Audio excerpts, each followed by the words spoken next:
So, good afternoon, everybody. No, it's not good afternoon yet. It's still morning, isn't it? Sorry, good morning, everybody. Welcome on board the water bus. This is your 11:45 service to Camden Market. We'll drop you off in the right heart of Camden in the West Yard.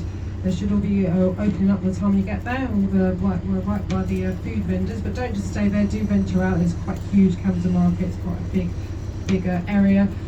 So my name is Elle. I will be your crew for today. We've got the lovely Captain Ed, who's at the back of the boat who is steering for us today on this lovely Wednesday morning. I will give you a little commentary as we're going along, just point out some places of interest. But before I go on, I have to do health and safety, folks, so do listen up. Just note the two exits at the front of the boat there. We've got two exits here at the back of the boat. So we've got life ribs on top of the boat, a couple of fire extinguishers here at the back.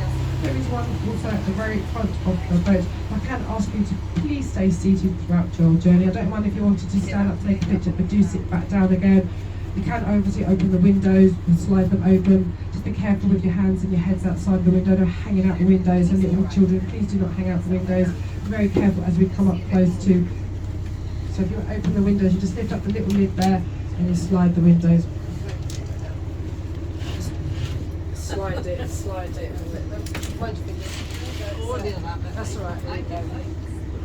You can look out the windows. So it's not too bad on here. Usually it gets really cold, and people want to close the windows when you're on the canal. It's always a few degrees cooler. There should be a little silver lid in the middle of the windows. They just need to lift it up and slide the windows there. If you try and open the windows at the front there. So a bit stiff. You need to put your weight on it to open them up there. So please do not sit or stand on the steps either. You must keep these clear at all time, guys. It's in Maida Hill, West London, Westminster. It's obviously always been quite an affluent area around here. You can see there's some moorings here on your left and the right hand side. These are private moorings. People do own these boats, they own the moorings as well, but a lot of them are empty. They're more like holiday boats, or they rent them out. And all these houses that were built around the canal. What's her name? There's a go boat there, give the go boat a little wave there. It's very busy with the school holidays now. All the kids are out and about, yay, lucky parents. Thankfully you got some nice warm weather, so at least you can go out and about rather than be stuck indoors all day or inside busy museums, etc. So these beautiful properties that were built around here, the 19th century property built between 1840 and 1850, so it's very popular with poets and playwrights that lived in the area. They didn't mind leaving it to a very busy cargo route, obviously just canal was built for carrying cargo. It's got a lovely the Catholic Church, the Catholic Apostolic Church on Maida Avenue over there on the right hand side. It was built in 1892. It was designed by John Lufkin Pearson. He was a Gothic revival architect. Very nice, beautiful red brick building. So we nickname it the Secret Church. It's never open, nothing ever goes on in there. The locals say it does open just once a year for mass. So it's quite popular with famous people that live in the area now. We know that Noel Gallagher from Oasis, he lives on Bromfield Road. Bromfield Road is over on the left hand side. He lives in one of those houses in there with his missus. Paul Weller from the Style Council, the Jam, he lives along also in the famous Little Venice. You often see him feeding the ducks with his three very young children, looking absolutely knackered, bless him. You've also got Earl Spencer as well. He has a property along here. Even Ronnie Wood from the Rolling Stones.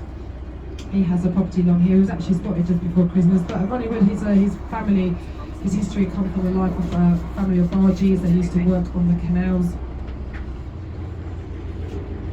So we're just coming up to the Maida Hill tunnel. So approaching it quite slow. You can just see above the tunnel there is a restaurant that's known as the Café La Ville, which is a really nice spot to sit up there, have some food and watch the boats go up and down. So we've just got to wait to the left here. As you can see, there's a boat coming through. You can't access the tunnels if there is a boat coming towards you. There's quite a few coots as well sitting on their nests, so do look out for lots of coots. Coots of the blackbirds with the white little white nose. They're all sitting on nests. There's quite a few as we go down to Camden as well, and some Canadian geese. There is actually a Canadian goose just up by the tunnel on the right hand side there. So we're just going to wait for this boat to come through. There's quite a few blue plaques as well for notable people that lived in the area. You can just probably spot the one on the right hand side. The canal was purely for horses, because way back then these boats used to be towed with the ropes. There's another Canadian goose just there on the right hand side, sitting on there. Oh, bless her.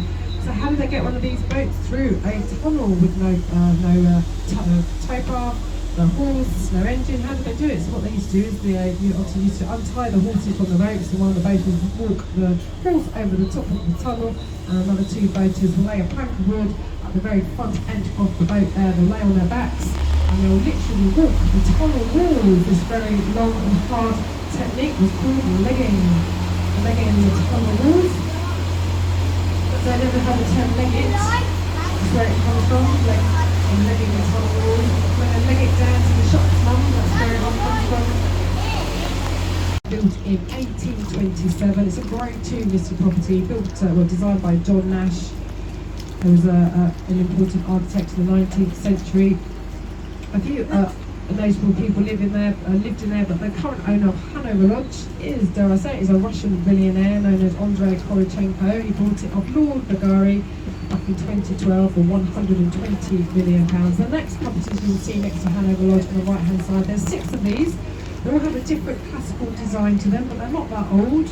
They were built between 1988 and 2004, designed by Quinlan Terry, who was a prize-winning architect who was responsible for designing the interior of number 10 Downing Street.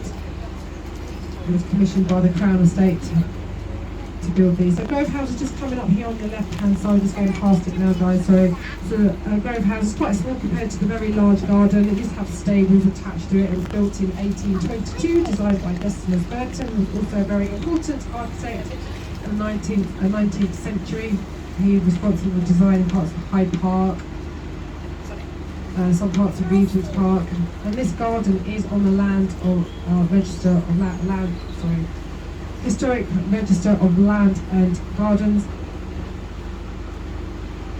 Absolutely stunning. It's got trees and plants from all over the world, Japanese garden in there. So the current owner of Grove House and the magnificent garden is the Sultan of Oman. He bought it in 1987 for £45 million. It was built for the geologist George Bellas Greenough. A High Bay lived in there, an MP lived in there, the Nuffield Foundation had it for a little while before the Sultan bought it. But unfortunately the Sultan did pass away a couple of years ago. He's no longer with us. But we hear that he's got 3 sons who obviously inherited Grove House now. I believe they're in talks with the National Trust. So we're hoping the National Trust will take hold of Grove House and the magnificent garden. Hopefully open up to us public so we can go in and enjoy the Sultan's family. Never used to visit here, they never used to come here at all. But you always see the gardens in there, making it look absolutely amazing. The last property coming up on the right, that's the last of our Quinlan Terry's design. So there's 6 different ones and they've all got different names. But these again, they're owned by overseas people. They're owned mainly by embassies for their staff. So literally the front garden is Regent's Park. So just inside of the outer circles where Winfield House is, Winfield House, which is a home to the American ambassador who has the 2nd largest garden in London. Who's got the 1st largest garden in London? It's the Queen's Gardens at Buckingham Palace, of course. There we go. Who at Buckingham Palace, which was designed by John Nash. John Nash was said an important 19th century architect. He was a city planner, manager of the Crown Estate. He used to work for Prince Regent in those Georgian years. And he helped design parts of the Regent's Canal, some parts of the Zoo, Regent's Park as well, with Decimus Burton.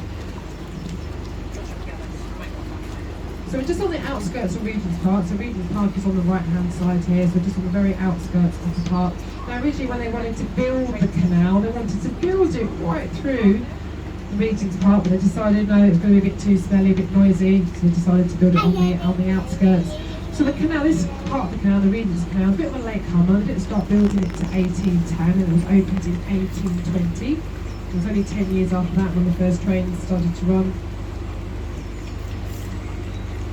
And these boats were obviously crewed by the families, the mums and the dads, and the children. They used to live at the back where our engine is today. They brought on a lot of wealth when they first started, a lot of wealth which fueled the Industrial Revolution, which then led on to the British Empire. But unfortunately, once the the railway network grew, the transport, the roads, etc. grew, these became less and less needed on the canals. It became very slow, very costly, didn't make as much money. It wasn't until the early 1960s that they completely stopped cargo work on the canals, and now it's more for leisure, pleasure and for livable boats. Still rock underneath, so she doesn't really find it good. If anyone's interested, that belongs to Noel Fielding, you know Noel Fielding from the Great British Bake Off. Mike Boucher, the comedian, he owns that top flat. He bought that just pre-pandemic, but it always looks empty. He's obviously got another property somewhere else, and he's obviously very busy with his Great British Bake Off adventures.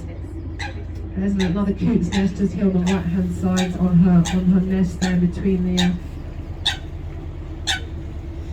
making a noise. Keep away from my eggs. She's got quite a few eggs in there as well. There's about 6 of them. They are washed with babies soon. The coots are really good parents, they're brilliant. They're quite squawky and quite noisy. They tend to chase the boats as well. They're so funny. So these lovely houses here on the right hand side, these sit along St Mark's Crescent, and the most expensive in the area because they back onto the canal here. And if you're lucky enough to own one of these, it comes with a mooring as well, so they can have a boat, as long as it's a small boat, not a big boat like our Milton. See if you can spot Daisy the cow up there on the right hand side, sits up there on the balcony, winking at us and waving at us. Lovely Daisy cow, life-size cow, there she is, bless her. How did she get up there, Daisy? She's missing the horn, her horn's gone. I think she lost it during the storms recently, Storm Eunice. She was on her side for quite a while. They realised, oh, Daisy's on one side there, so got up. So these boats on the left-hand side, these are visitor moorings. They can only stay here for 7 days and they have to move on. So they're known as, a lot of them known as continuous cruisers. If you don't have your own moorings, you can just go up and down the canal finding spots to stay. So you usually find weekends or like moving day. You can go up to the East End and we can stay there a little bit longer for like 2 weeks. This property here, they've been working on this well. They've just recently completed it here on the right hand side. You see it's completely modern compared to the rest of the houses. It's really stunning. They've just recently changed that long window as well because you could actually see the toilets go as you went past, but I think they realised, oh, it's not actually blacked out. You can actually see inside. But yeah, really lovely stunning. There was so much rubble coming out of that property, but I believe that the Grand Designs team were involved in that property. Very nice indeed. So just going on to Gloucester Avenue. Oh yeah, look, I was a little one waving. It's alright.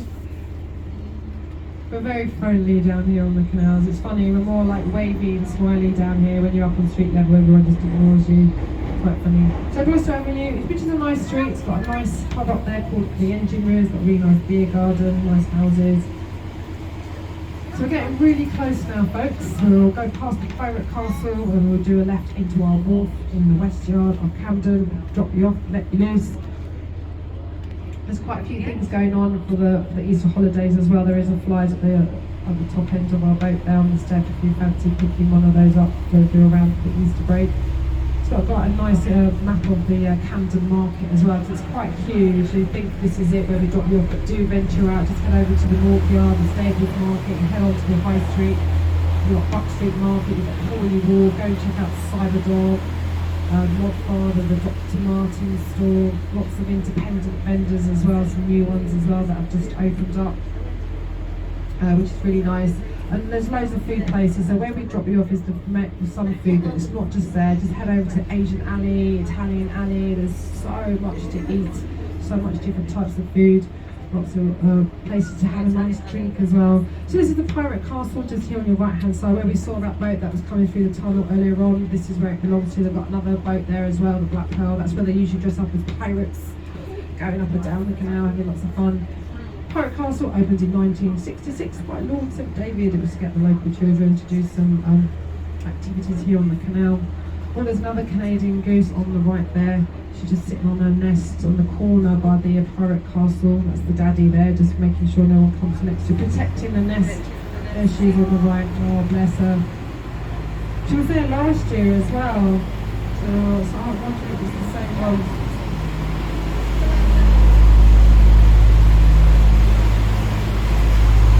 So folks, we're nearly there. Nearly there. You see that bridge up ahead there, that's the old iron bridge where that was actually accommodated and was built to accommodate the horses to cross over onto the other side of the canal. So all these used to be factories and warehouses around us, now they're all apartments and offices. Angel 2, you're listening to that you can hire her out. She lives down by Angel. Got the interchange warehouse up there coming up on the left, and the interchange tunnel where the Camden rubbish barge lives today. It takes all the rubbish from the Camden market onto big barges and heads over to Regent, North West London. We've got the Hampstead Road lock straight ahead of you there. We do not go through the locks, we're going to do a left into our wharf, guys, where we'll disembark and let you off and have some fun in Camden. I hope these clouds go away. We need a bit more blue sky. Guys, that's a wrap. That's me done, finished, zip it. Oh, I bet you're glad. Thank goodness she's quieting down. Thank you so much, guys, for joining us today on the London Water Bus. Hope you have a nice time at Camden. Please, I ask you to